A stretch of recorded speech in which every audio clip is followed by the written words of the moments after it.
Minha esposa me traiu para conseguir ingressos VIP de um show. Eu a deixei e fiz da vida dela um inferno. Eu, homem, 33 anos, percebi que minha esposa Ariana, mulher 32 anos, está agindo como uma vagabunda. É uma palavra que ela mesma gosta de usar muito para diminuir outras mulheres. Mas para mim, descobrir que ela abraçou exatamente essa energia foi a maior ironia.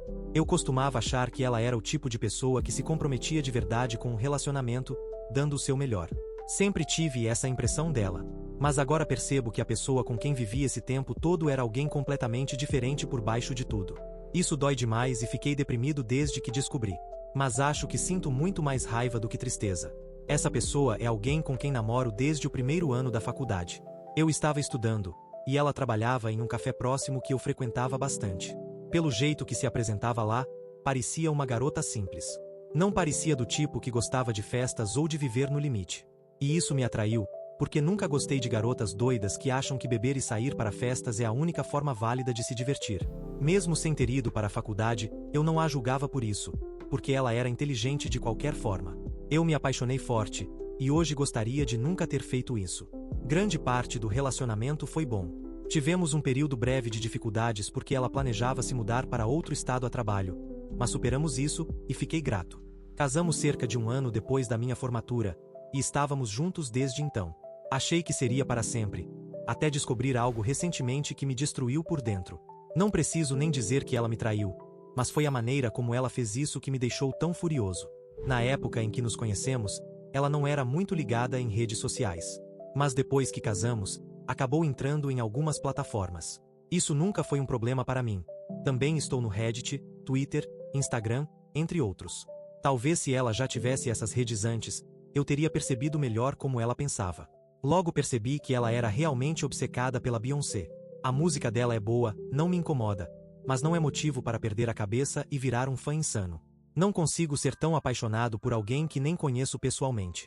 Admiro músicos e atletas, mas jamais me deixo levar por esse tipo de fanatismo. Sempre critiquei esse comportamento. Notei que ela começou a se preocupar demais com turnês, roupas, filhos da cantora. Comentei que me preocupava com isso.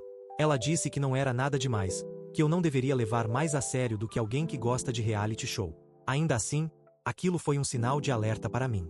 Disse que o único motivo para ela se preocupar tanto com a turnê era se planejasse ir a um show. Não havia razão para se importar tanto só como fã. Claro que ela não concordou e ficou na defensiva. Evitei usar a palavra parasocial para não transformar a conversa em algo ainda mais chato. Até onde eu sabia, ela não tinha chegado ao ponto de atacar pessoas online por falarem mal da Beyoncé, mas parecia não estar muito longe disso. O fato é que ela tinha todo o tempo do mundo para ficar obcecada, já que não trabalhava.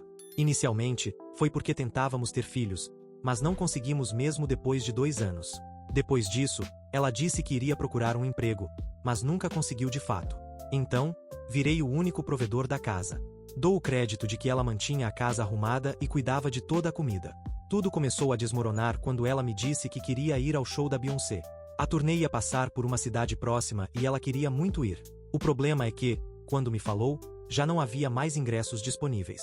Isso não foi surpresa, já que faltavam apenas 2 semanas e a cidade era um ponto principal da turnê. Verifiquei em revendedores, mas os preços estavam absurdos. Por mais que eu quisesse, não fazia sentido financeiro. Pensei até em comprar apenas um ingresso para ela, mas ainda assim era difícil justificar. Acabei calculando e percebi que seria mais viável comprar ingressos para uma das últimas datas da turnê, que ainda estavam disponíveis, e pagar uma viagem de avião. Quando falei disso, ela não gostou. Ela tinha amigas online que iriam ao show naquela cidade, e disse que seria a melhor chance de conhecê-las pessoalmente. Não era totalmente contra a ideia de ir em outra data, mas insistia que não seria a mesma coisa. O que me irritou foi ela insinuar que não seria tão divertido se eu fosse junto. Escolhi não dar importância. Eu não era fã da Beyoncé, mas também não seria miserável indo. Quando disse que não dava para pagar os preços abusivos dos revendedores, ela respondeu que estava tudo bem, mas ficou mal-humorada o resto do dia. Isso me irritou, mas tentei relevar. Ela estava agindo como uma criança e eu queria falar isso, mas não queria dor de cabeça maior. Na verdade, só para agradá-la, comecei a considerar comprar o ingresso mais barato dentro dos caros e fazer uma surpresa. Eu estava disposto até a fazer horas extras por uma semana para suavizar o impacto. Mas não tive tempo. Uma semana depois, a uma semana do show, ela me disse que iria ao concerto e que tinha ingressos VIP. Fiquei feliz por ela, mas muito confuso. Se até os ingressos normais custavam uma fortuna, como ela conseguiu VIP? Perguntei como e ela disse que uma amiga online teria um ingresso sobrando, porque a dona não poderia ir. Então perguntei quanto custou, e ela disse que nada, que foi de graça. Isso não fazia sentido. Alguém com um ingresso tão caro jamais daria de graça, quando poderia vender com desconto e ainda lucrar. Ela disse que eu estava exagerando, que a amiga só queria que ela fosse e sabia que ela não tinha emprego, então não cobrou nada.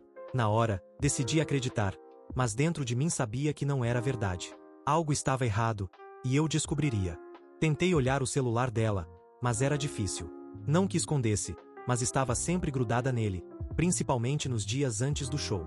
Decidi que seria melhor esperar ela voltar, pois estaria menos agitada e eu teria chance de descobrir. O dia chegou, e ela foi ao show.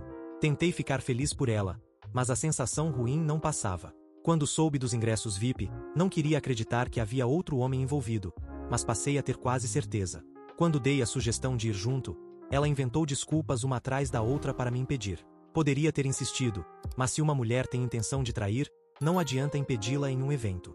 A intenção em si já pesa tanto quanto o ato. Então deixei que fosse. Ela me mandou fotos durante o show, o que me acalmou um pouco. Inclusive fotos dela com o grupo após o concerto, mostrando os brindes VIP. Mas depois disso, parou de responder minhas mensagens. Só no outro dia, por volta das 10 horas da manhã, respondeu dizendo que teve uma noite incrível e louca. Disse que foram a um clube próximo, com tema da Beyoncé, bebeu bastante e voltou para o Airbnb desmaiada. Não era tão estranho para quem viaja, mas não fazia sentido ela não me avisar antes. Ela sempre dizia quando ia a algum lugar. A forma estranha como conseguiu os ingressos VIP me deixava cada vez mais desconfiado. Quando voltou, agi normalmente, mas por dentro já sabia que precisava investigar. Esperei o momento certo para vasculhar o celular. Depois de muito procurar, eu acabei encontrando e descobrindo tudo. Achei conversas com a amiga online e também com um tal de Chase, o homem que realmente forneceu o ingresso. A história verdadeira era que a amiga foi quem sugeriu. Ariana reclamou que eu não queria gastar milhares em um ingresso, e a amiga perguntou se eu não daria ingresso VIP. Quando Ariana disse que não, a amiga ofereceu colocá-la em contato com alguém que tinha VIP sobrando. Ariana perguntou qual era a condição. A amiga respondeu: é um homem. Você sabe qual é a condição? Minha esposa ficou 1 hora sem responder. Depois voltou e disse: pensei melhor. Peça para ele guardar um para mim. O cara então mandou mensagem, dizendo que soube que ela queria ingresso. Ele deixou claro que nada era de graça e ela respondeu que já sabia. Ele pediu uma foto dela e ela mandou. Ele gostou e disse que ela ficaria com ele naquela noite. Aparentemente, as amigas dela também tinham arranjos semelhantes com os amigos desse homem. Eles trocaram mensagens até o dia do show. Depois, só houve conversa novamente no dia seguinte, quando ela mandou: obrigada pela noite incrível. Isso foi tudo que eu precisava. Documentei tudo, tirei prints, e coloquei o celular de volta. Ela não fazia ideia do que eu tinha visto. Não havia como continuar no casamento. Já marquei com um advogado para oficializar nossa separação. As pessoas dizem que devemos deixar cada um gostar do que gosta. Eu nunca tentei impedi-la de gostar da Beyoncé. Mas quando ela decide trair o marido só para conseguir um ingresso, fica claro o quanto a obsessão por uma popstar se tornou doentia. Não existe perdão para algo dessa magnitude. Vou confrontá-la com os papéis do divórcio, e não tem volta. Esse é o acompanhamento do meu último post, onde contei como minha esposa de 7 anos escolheu me trair em troca de ingressos da Beyoncé. Já tinha me encontrado com um advogado de divórcio antes mesmo de postar aquilo, e pouco depois os papéis ficaram prontos. Eu não tinha um plano elaborado de como iria confrontá-la, mas não quis esperar, só queria tirá-la de casa. Estar perto dela já era nauseante. Ela estava sentada na sala, assistindo vídeos no celular. Quando entrei e disse que queria o divórcio, ela achou que fosse brincadeira. Mas quando entreguei os papéis, seu rosto ficou sem expressão. Ainda assim parecia acreditar que era uma piada, até que deixei claro que sabia de toda a história dos ingressos. Ela perguntou do que eu estava falando, mas eu gritei para que não mentisse para mim. Ela recuou e ficou muda, e eu desafiei ela a mentir, mas não teve coragem. Expliquei tudo o que sabia, sem entrar em muitos detalhes, e deixei claro que nunca poderia perdoar uma traição dessas. Perguntei se a Beyoncé realmente valia a destruição do nosso casamento. Não estávamos mal de vida, mas agora não sobraria nada para ela. Disse que faria de tudo para tornar a vida dela um inferno. Ela começou a chorar quando ouviu isso. Entre lágrimas, disse que eu estava entendendo errado. Então dei a chance de se explicar. Mas não disse nada. Afirmei que a história dela estava estranha desde o começo. Ela então perguntou por que eu a deixei ir, se já sabia. Como se fosse minha responsabilidade impedir que ela me traísse. Respondi que não fazia sentido evitar que ela me traísse se era isso que queria. O simples fato de desejar e planejar já era suficiente. Mesmo que, por algum motivo, não tivesse concretizado, eu não ficaria com alguém que teve a intenção. Mas, como ela concretizou, tudo ficou ainda mais fácil de resolver. Ela insistiu: por que você não me impediu? Você sabe o quanto eu queria ver o show. E passou a me culpar, primeiro por não impedi-la, depois por não ter comprado os ingressos. Se você tivesse gastado o dinheiro, isso não teria acontecido. A falta de responsabilidade teria me surpreendido, se eu já não conhecesse bem como ela era nesse ponto. Disse que estava tentando jogar a culpa em mim, mas que a responsabilidade era só dela. Mandei que arrumasse as coisas e saísse da casa, e que queria os papéis assinados logo para encerrar tudo. Ela chorava cada vez mais. Era irritante, porque toda essa emoção só apareceu porque foi pega. Antes, estava mandando mensagens agradecendo ao cara pela ótima noite. Na fase do divórcio, gastei o dinheiro que teria usado nos ingressos do show com o melhor advogado que pude contratar. Queria sair por cima, especialmente porque tinha provas da traição. Felizmente, foi uma ótima decisão. Para começar, a casa era herança do meu avô, antes do casamento. Mesmo simples, era só minha, não fazia parte dos bens do casal. Não tínhamos grandes economias, então não havia muito a dividir. Ainda assim, ela ficou com metade do pouco que tínhamos. No início, fui condenado a pagar uma pensão absurda, mas, com as provas da traição e o bom advogado, conseguimos reduzir tanto o valor mensal quanto a duração. Agora o que ela recebe dá para alguns jantares, mas não sustenta ninguém. E o melhor é que se provou a realidade. Vivemos numa cidade onde ela não tem família. Quando a expulsei, o primeiro lugar em que foi parar foi um motel. Mas, sem dinheiro para mais de uma semana, acabou no sofá de um conhecido. Não deu certo, e logo foi expulsa de lá também. Foi quando veio me implorar para deixá-la ficar em casa por 2 semanas até se organizar. Obviamente disse não, ela mesma abriu mão do direito de ficar quando escolheu trair. Pouco depois foi expulsa do sofá onde estava e voltou a me implorar, dessa vez só por alguns dias. Disse que não ajudaria. No máximo daria dinheiro para a passagem de ônibus até a cidade da família, mas ela recusou e foi embora.